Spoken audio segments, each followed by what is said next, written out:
మరో 24 గంటల్లో భారత్ పాక్ మధ్య యుద్ధం జరగబోతుందా?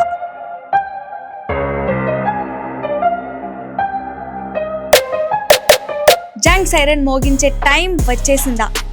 యుద్ధం విషయంలో కేంద్రం సైన్యానికి ఫుల్ పవర్స్ ఇచ్చేసిందా?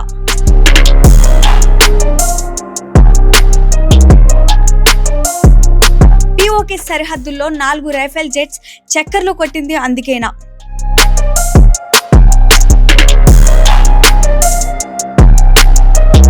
భారీ దాడికి రంగం సిద్ధమవుతోందా?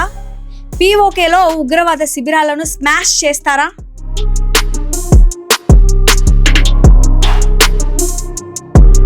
నమస్తే, వెల్కమ్ టు తెలంగాణ వ్యూ.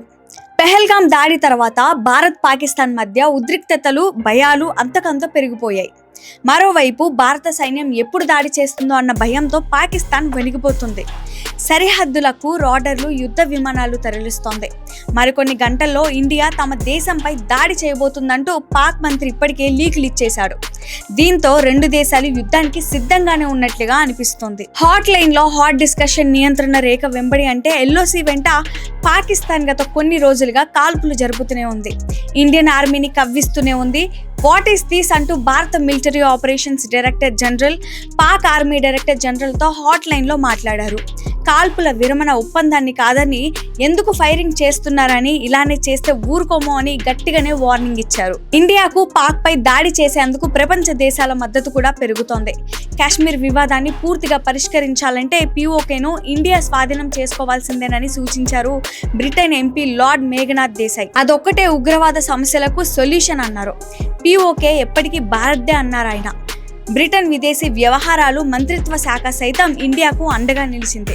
ఇటీవల అభినందన్ వర్ధమాన్ ఫోటో చూపిస్తూ భారతీయుల పీకలు కోస్తామంటూ సైగలు చేసిన లండన్ లో పాక్ ఎంబసీ అధికారిపై విచారణ చేసినట్టుగా కూడా అక్కడి ప్రభుత్వం ప్రకటించింది. మరోవైపు Lashkar-e Toiba chief most wanted terrorist Hafiz Saeed ఇంటి ఉపగ్రహ చిత్రాలు లేటెస్ట్ గా వెలుగులోకి వచ్చాయి.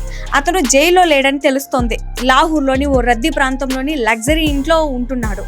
ఆ ఇంటి పక్కనే పార్క్, మసీద్, మద్రాసా ఉన్నట్టు తెలుస్తోంది. బిల్డింగ్ కింద పటిష్టమైన బంకర్ కూడా ఉన్నట్లుగా సమాచారం.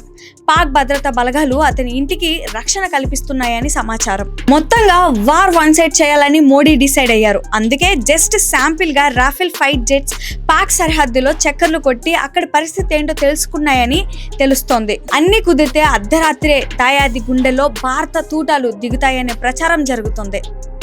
ఇవి ఇప్పటి వరకున్న అప్డేట్స్. మరిన్ని అప్డేట్స్ కోసం చూస్తూనే ఉండండి తెలంగాణ వ్యూ.